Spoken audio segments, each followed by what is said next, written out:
Alors que les tensions internationales sont à leur comble, la Russie envoie un message fort aux puissances mondiales, notamment aux États-Unis et à l'OTAN.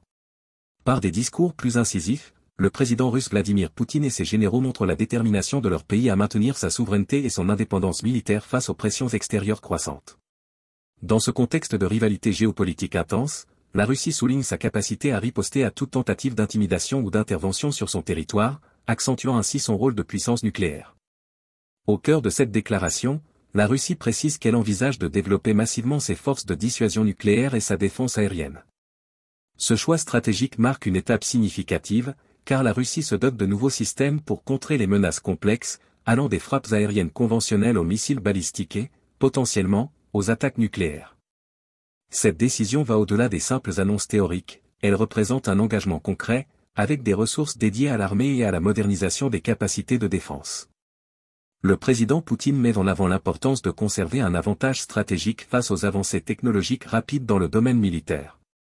Dans cette perspective, il laisse entendre que des discussions sont en cours au sein de ses services militaires pour anticiper d'éventuelles actions d'envergure.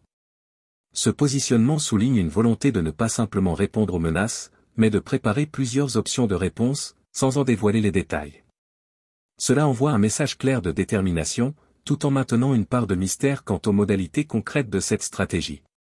Un élément particulièrement marquant de cette déclaration est la référence aux sous-marins nucléaires et aux bombardiers de nouvelle génération. Ces équipements sont essentiels dans la triade nucléaire de la Russie qui comprend les missiles intercontinentaux terrestres, les sous-marins nucléaires, et les bombardiers stratégiques, garantissant une riposte immédiate en cas d'attaque. Ce renforcement des moyens militaires est perçu comme une assurance pour la sécurité nationale, mettant en avant la défense du peuple russe et de la souveraineté du pays. Ce discours pourrait aussi s'adresser à la population russe, en justifiant des dépenses militaires croissantes par la nécessité de protéger le pays contre des menaces extérieures omniprésentes. Enfin, cette stratégie s'inscrit dans une vision plus large, que les analystes appellent souvent la « logique de la forteresse assiégée », une posture qui rappelle le besoin de la Russie de se protéger contre ce qu'elle considère comme des dangers constants venant de l'étranger. En déployant des moyens militaires robustes et en modernisant sa force de dissuasion, la Russie vise à dissuader ses adversaires et à démontrer que son indépendance ne saurait être remise en question. Ce message diplomatique et stratégique est non seulement un avertissement, mais également une affirmation de la position de la Russie comme acteur clé et indélogeable dans l'ordre mondial actuel. Je vous laisse écouter et n'hésitez pas à donner votre avis dans les commentaires. Quand les discussions se sont intensifiées en Europe et aux États-Unis sur la possibilité pour Kiev de recevoir l'autorisation de frapper en profondeur le territoire russe, vous avez laissé entendre que cela signifierait que l'OTAN est directement en guerre avec la Russie. Qu'en pensez-vous? Ont-ils entendu vos mots, vos signaux?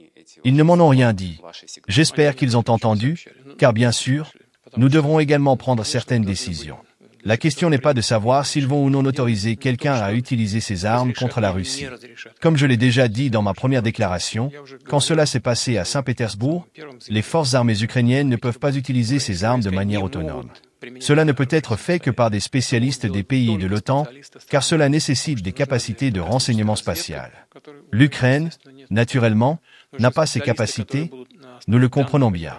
Il faut des spécialistes qui, sur la base de ces renseignements, programment les missions de vol et effectuent toute une série d'autres manipulations.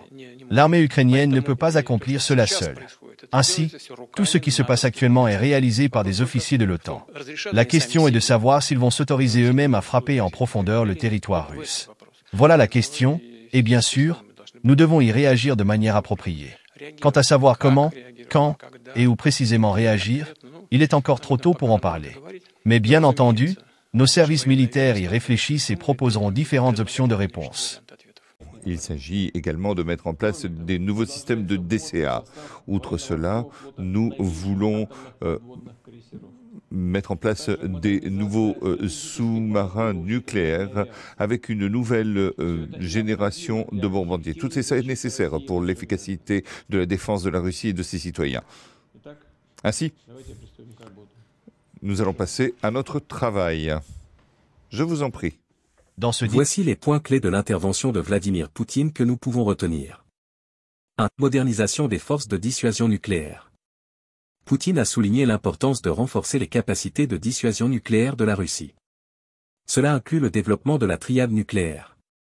Missiles intercontinentaux. Sous-marins nucléaires. Bombardiers stratégiques. Cet investissement stratégique vise à garantir une réponse immédiate en cas de menace directe, affirmant la position de force de la Russie face aux autres puissances. 2. Développement des systèmes de défense aérienne, DCA. Un autre point essentiel de son discours concerne les nouvelles capacités de défense aérienne, capables de faire face à des menaces variées, conventionnelles, balistiques ou nucléaires. En se dotant de systèmes sophistiqués, la Russie se prépare à contrer d'éventuelles attaques, renforçant ainsi la sécurité de son espace aérien et décourageant les intimidations de l'OTAN ou des États-Unis. 3. Préparation à répondre aux provocations. Poutine a évoqué la nécessité pour ses forces armées d'étudier des options de réponse face aux provocations extérieures. Bien qu'il n'ait pas donné de détails spécifiques, cela indique une posture de vigilance. En gardant ses plans confidentiels, la Russie maintient une marge de manœuvre stratégique, laissant planer le doute sur ses capacités de riposte. 4. Investissement dans les sous-marins et bombardiers modernes. Il a mentionné l'acquisition de sous-marins nucléaires et de bombardiers de nouvelle génération, éléments clés de la triade nucléaire. Ces équipements modernes assurent une capacité de frappe même en cas d'attaque surprise, envoyant un signal fort aux puissances étrangères et garantissant la sécurité de la Russie. 5. Justification des dépenses militaires. Poutine a aussi justifié ses dépenses militaires auprès du public russe. En soulignant la nécessité de protéger le territoire et les citoyens, il vise à renforcer le soutien populaire en ancrant chaque mesure militaire dans la préservation de la sécurité nationale et de la souveraineté. 6. Doctrine de la forteresse assiégée.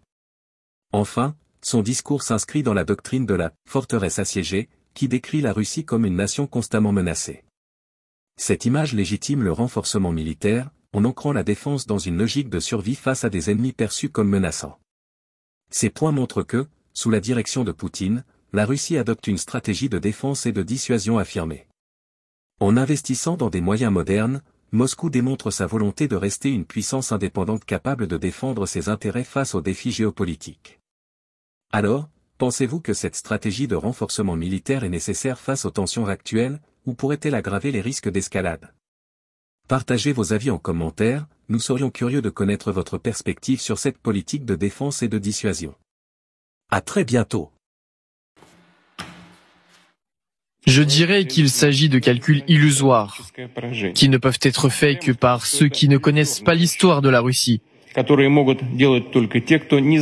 qui ne tiennent pas compte de la cohésion, de l'unité et de la force d'esprit qui se sont manifestées au sein de son peuple pendant des siècles.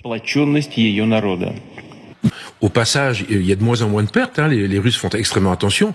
Ils sont dans une forme d'économie des moyens. Il y a moins en moins de pertes russes. Ah oui, bien sûr, bien sûr. Ils avancent doucement. Donc, mètre par mètre. Et aujourd'hui, les Ukrainiens, ils ont une vraie problématique d'effectifs, etc.